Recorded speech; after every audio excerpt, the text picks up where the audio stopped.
falando de economia. Fala de economia. Não basta pensar na economia. Economista. A economia encolheu. Assuntos da economia. Economia. Cara, economia. Economia. Economia.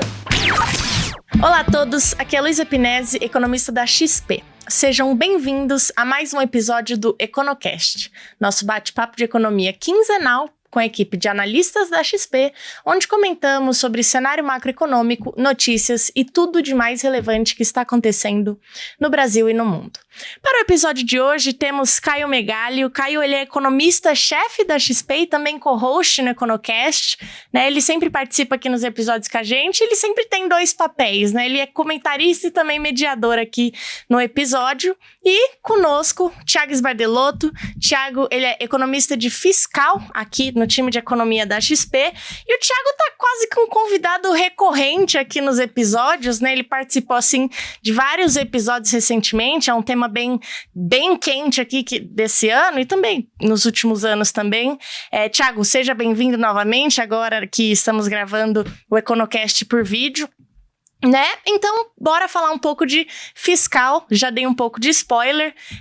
Thiago, eu tava olhando os episódios anteriores e você tava aqui quando o governo editou o decreto do IOF, né? Quando o decreto ele foi derrubado, você também veio aqui depois comentar um pouco sobre as perspectivas fiscais e a gente te trouxe aqui de novo para comentar sobre a MP 1303, né? Ao longo dos últimos episódios, a gente vem comentando sobre ela, como você bem participou, né? Essa MP, ela foi uma medida que o governo, ele usou como meio que substituindo um pouco do aumento da alíquota do IOF, que no final caiu, né? Ele veio com essa MP para ajudar ali nos gastos, né? Na redução de gastos e aumento de receitas do governo.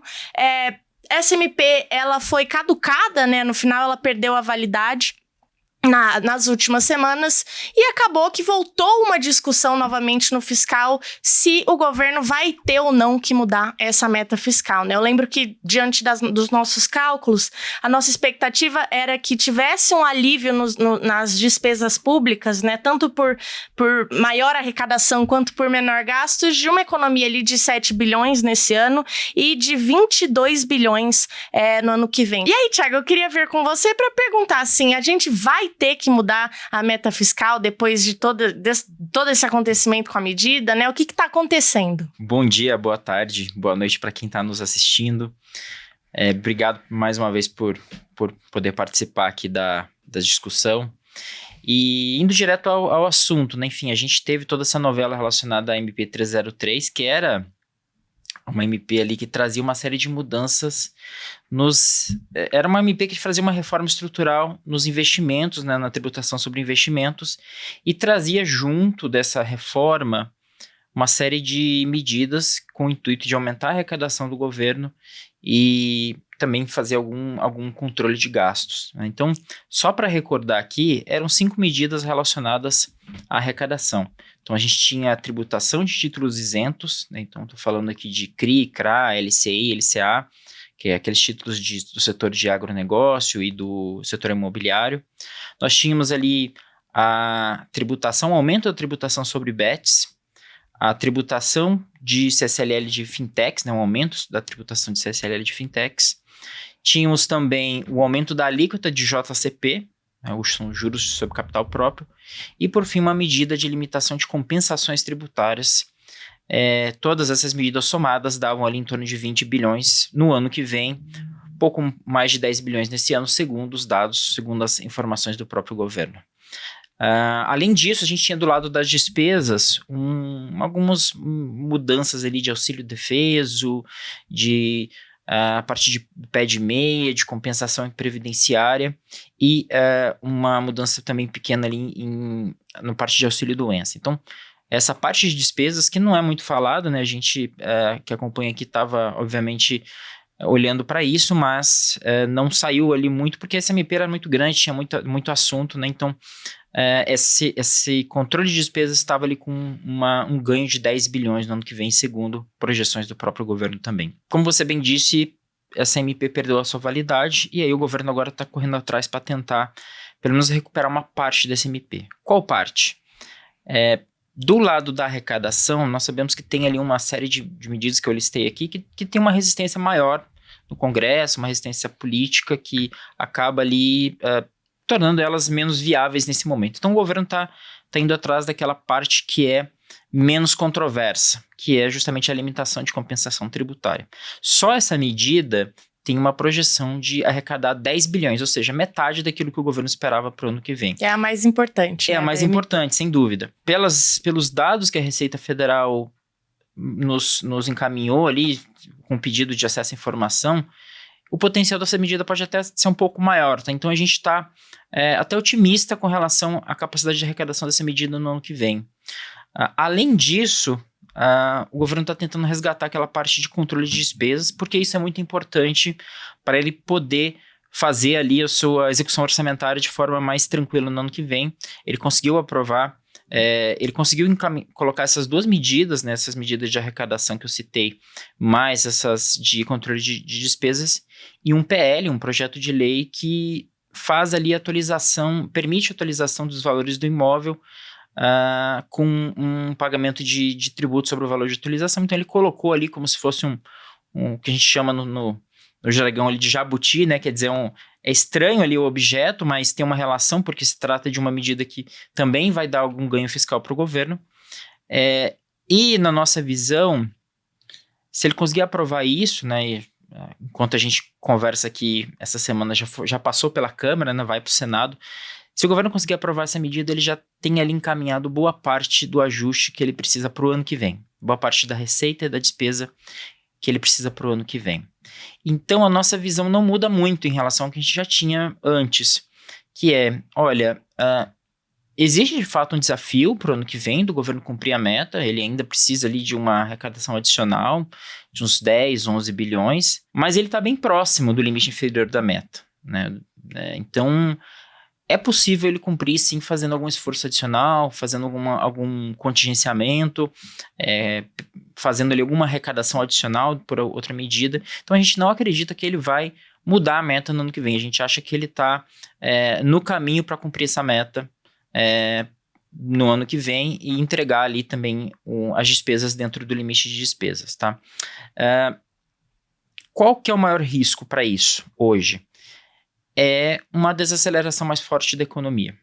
Uma desaceleração mais forte da economia ou uma queda de preços, por exemplo, o preço do petróleo, que é muito importante para a arrecadação federal. Nossa projeção é de um crescimento de 1,7% para o ano que vem da atividade econômica, o que dá uma certa tranquilidade. Existe ali um viés de que essa atividade econômica possa crescer até mais. E, por outro lado, a gente está considerando ali um preço de petróleo de $65 o barril. Isso é muito importante, como eu falei. A gente acha que essas premissas se consolidam, se confirmam no ano que vem, mas obviamente que qualquer desvio ali para baixo impõe um risco em termos de meta de resultado primário em 2026. Tiagão, deixa eu entrar nessa conversa aqui. Pelo que você está descrevendo, 2026, para efeitos de meta, do arcabouço fiscal, etc., vamos conseguir passar bem, né? Talvez com algum esforçozinho, etc., mas essas medidas todas que foram aprovadas, a gente provavelmente atinge as metas estabelecidas, mas a gente sabe que as metas estabelecidas não necessariamente são suficientes, o resultado primário ainda vai ser deficitário, a dívida vai continuar subindo, e tem uma série de despesas que estão fora do limite, por exemplo, precatórios, que cresceram muito nos últimos tempos e vão pressionar as despesas mais adiante. Para além de 26, né? Qual o desafio do presidente que for eleito no ano que vem, que pode ser o presidente atual reeleito ou um novo presidente? O arcabouço fiscal provavelmente não para de pé para além de 26. O que vai ter que ser mudado? Como é que você está pensando essa estratégia de fiscal de médio prazo, que no final das contas acaba sendo até mais importante que no ano que vem, né? Porque o ano que vem é um ano eleitoral, todo mundo sabe que ano eleitoral, né, Luísa, são aqueles anos em que o governo atual gasta um pouco mais, os estados devem gastar mais também, normal, faz parte do jogo. Agora, pensando na sustentabilidade das contas, a gente tem que olhar 5, 10 anos adiante. É isso que mexe mais, principalmente as taxas de juros longas, que hoje estão aí na casa de 7%, das mais altas no mundo, e que pode ser insustentável se ficar durante muito tempo. Conta um pouco como é que você está vendo a evolução das contas e o que o próximo governo, qual o abacaxi que o próximo governo vai ter que descascar? Caio, você trouxe aqui no seu comentário, na sua pergunta, um aspecto que eu considero muito importante. A gente começou aqui falando sobre meta, mas o que representa essa meta hoje? Quando a gente pensa em termos de regra fiscal, a meta teria que indicar o real esforço do governo para estabilizar a dívida pública, que é o objetivo final da política fiscal sustentável. Então, essa meta deveria ser um indicador para o mercado e para a sociedade que o governo está fazendo um esforço adicional, um esforço maior, para que lá no futuro essa dívida pública não exploda, né? não suba muito e se estabilize. Hoje, o nosso indicador de meta fiscal não representa mais isso. Ele não tem essa capacidade de indicar esse esforço adicional do governo. Por quê? Porque nós temos ali tantas exceções que foram criadas e que estão em discussão no Congresso que o governo pode cumprir a meta de um resultado, de um superávit de 0,5%, fazendo um déficit no ano que vem. Para você ter ideia, em 2027, a diferença entre o centro da meta e o que ele pode efetivamente fazer para cumprir a meta ali, o resultado efetivo, é maior do que 1 ponto percentual, chega a 1,1. Então, ele pode ter um déficit de 0,6 e falar que entregou a meta de 0,5%. Um déficit de 0,6 é quase 100 bilhões de reais, né? Exatamente. Então, ele com um déficit, ele pode falar que entregou um superávit na meta. Tá? Então, é completamente... quer dizer, a meta perdeu a sua capacidade de indicar esse esforço fiscal, né? E quando a gente olha no médio prazo, é justamente isso que a gente tem visto. A gente tem visto ali o governo que efetivamente pode estar mais próximo da meta, né? Ele tem ali uma capacidade de cumprir essa meta nos próximos 2 anos, mas que em termos de resultado efetivo vai estar deficitário ali em torno de 0,5%, 0,6%. Tá? Então, isso já indica para a gente que essa meta de resultado primário precisa ser reformada. Acho que esse é um ponto importante que a gente precisa começar a discutir. Precisa tirar essas exceções da meta, não faz sentido a gente perseguir uma meta com tantas exceções, só serve aqui para confundir mais a nossa avaliação. E o segundo ponto que eu acho que é relevante é que você bem citou, olha, o arcabouço vai precisar de uma reforma, tá? E essa reforma é talvez o principal instrumento do arcabouço hoje, que é o limite de despesas, né? A gente trabalhou com o limite de despesas lá no passado, que era apenas a inflação, ou seja, a gente não dava uma correção real dos gastos. Quando o governo instituiu o novo arcabouço fiscal, ele trouxe uma regra que permite ali um crescimento de despesas de até 2,5% acima da inflação. Esse crescimento de 2,5% acima da inflação vai levar o nosso resultado primário a um superávit apenas daqui a 4 ou 5 anos. Ou seja, é muito tempo para a gente fazer um ajuste fiscal e enquanto isso a dívida vai continuar subindo, vai continuar crescendo ainda mais turbinada por essa taxa de juros tão elevada. Então, o primeiro ponto que a gente precisa sentar e discutir é que não dá para crescer as despesas no Brasil a 2,5% acima da inflação. Nós precisamos de um crescimento menor. Tá? Quanto? 2%, 1,5%, 1%, enfim, a gente precisa ter uma regra que seja mais restritiva em termos de crescimento da despesa. Somente assim a gente vai conseguir, no médio prazo, fazer esse ajuste, né, reduzindo despesas. Porque do lado da receita, a gente parece que está chegando no limite, não dá para cobrar muito mais do que hoje a gente já cobra. A carga tributária já tem aumentado significativamente nos últimos anos, então chega no limite e agora chega a hora de fazer o ajuste do lado da despesa. O problema, Caio, é que com 2,5%, com 2%, qualquer limite que você coloque ali, abaixo de 2,5% ou 2,5%, o arcabouço não para em pé com as atuais regras fiscais, porque as despesas obrigatórias crescem a um ritmo acima desse 2,5%, tá? Então, vai chegar em um momento em que essa despesa obrigatória vai ocupar um espaço tão grande que eu não vou ter mais despesa discricionária, ou seja, eu não vou conseguir mais pagar custeio e fazer investimento. E aí é o que eu tenho ali do chamado, que a gente chama de bom, aqui o teto, aqui o limite de despesas deixa de funcionar, né? Ele cai. Nossa avaliação é de que isso, o orçamento vai ficar muito restritivo em 27 e muito provavelmente ele cai em 2028, né? O limite de despesas fica muito restritivo em 27 e cai em 28. Então a gente precisa ter uma reforma também do limite de despesas. Como? Primeiro ponto, reduzir o crescimento das despesas para que nós consigamos um ajuste mais rápido, um ajuste fiscal mais rápido, que produza resultados primários positivos mais rápidos. E segundo, uma reforma que permita que a despesa obrigatória cresça a um menor ritmo. Ou seja, mexer ali com os parâmetros das principais despesas obrigatórias. Quais despesas são essas? Previdência, gastos com pessoal, gastos com assistência social, enfim, nós precisamos ali de um amplo conjunto de reformas que deem sustentação a esse arcabouço fiscal, a esse limite de despesa. Senão, nós vamos estar rediscutindo essa regra de 4 em 4 anos. O que é preciso ser feito? Tá?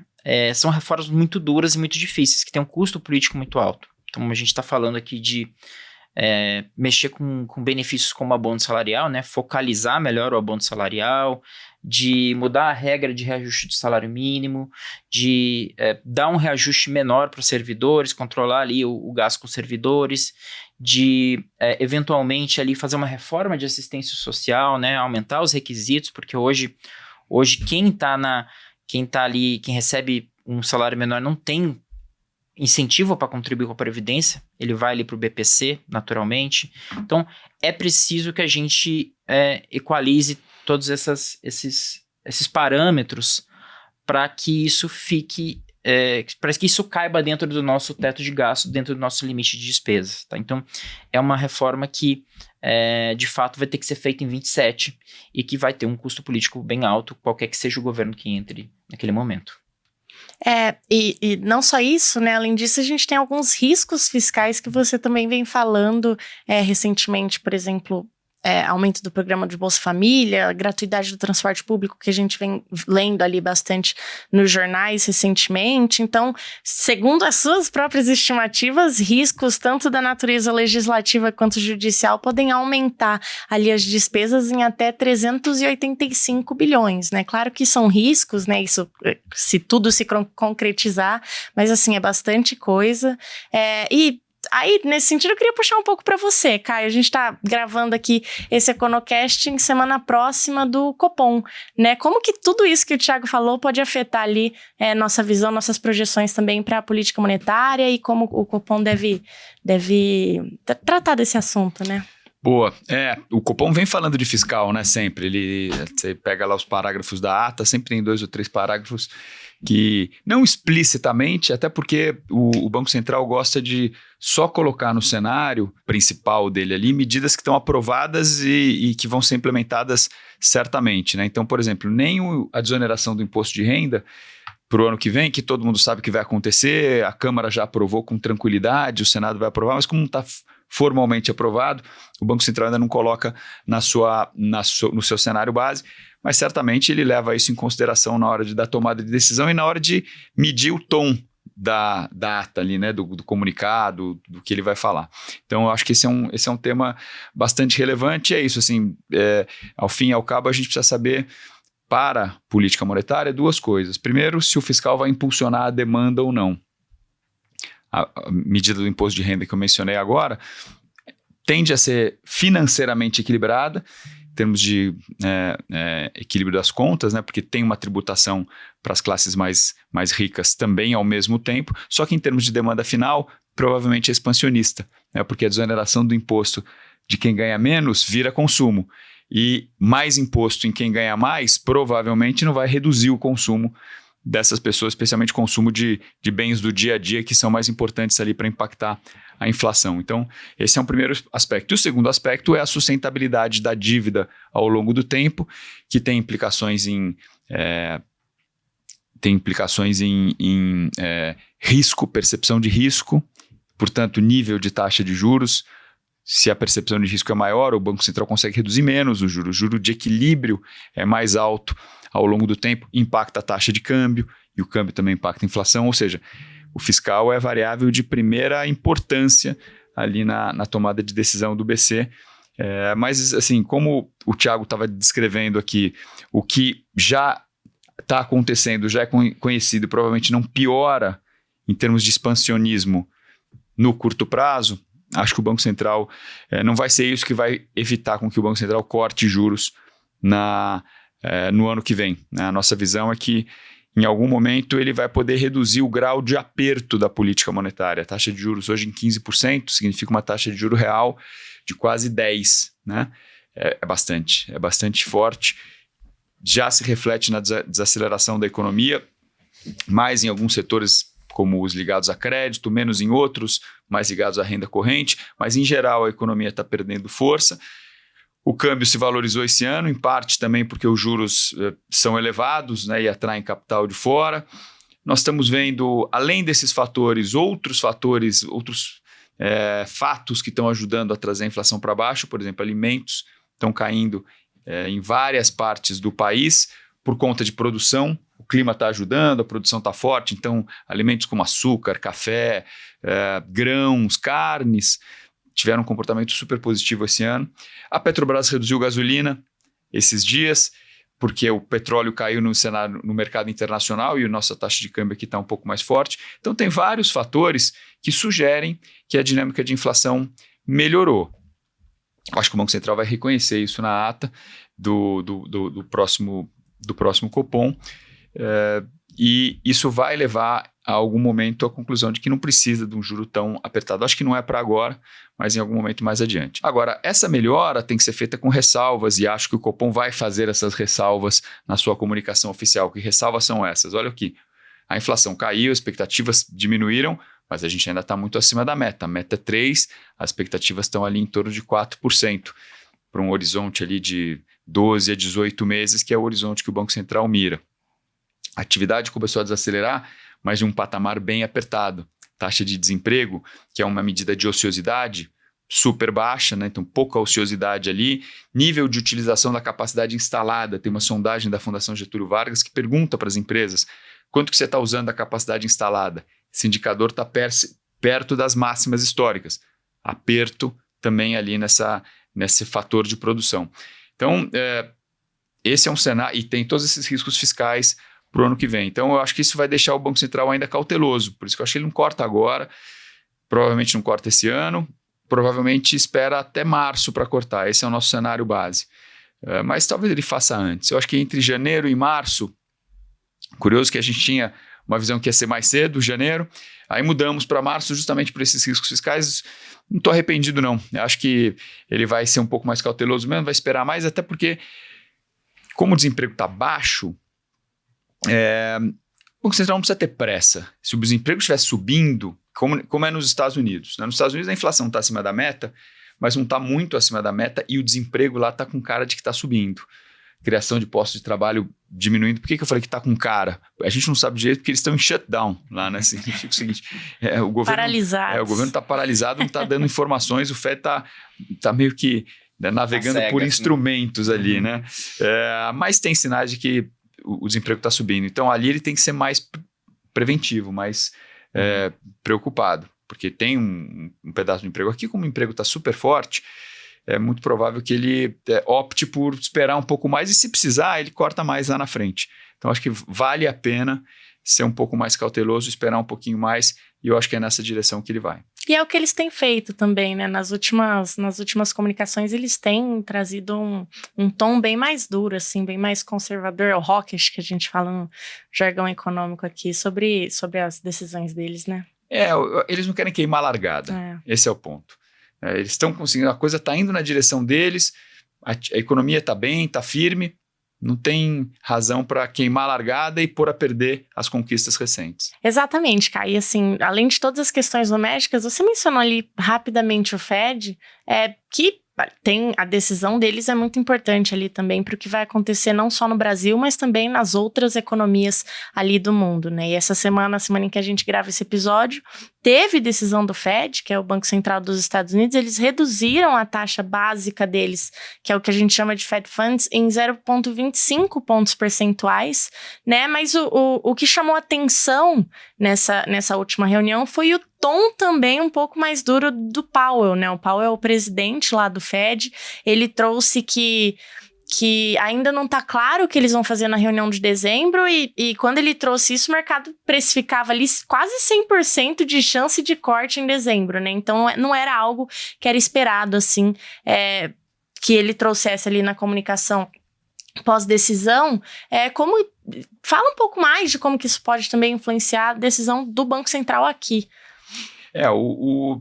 O juro nos Estados Unidos é considerado o juro base do mundo, né? Como é o juro mais livre de risco, percebido como mais livre de risco, ele é meio que, quando sobe o juro nos Estados Unidos, todas as outras taxas tendem a subir também. Quando cai o juro nos Estados Unidos, as outras taxas podem cair também, mantendo o mesmo diferencial, né? E o Fed cortou o juro pela segunda vez nessa semana, muito nesse espírito que eu estava dizendo há pouco, né?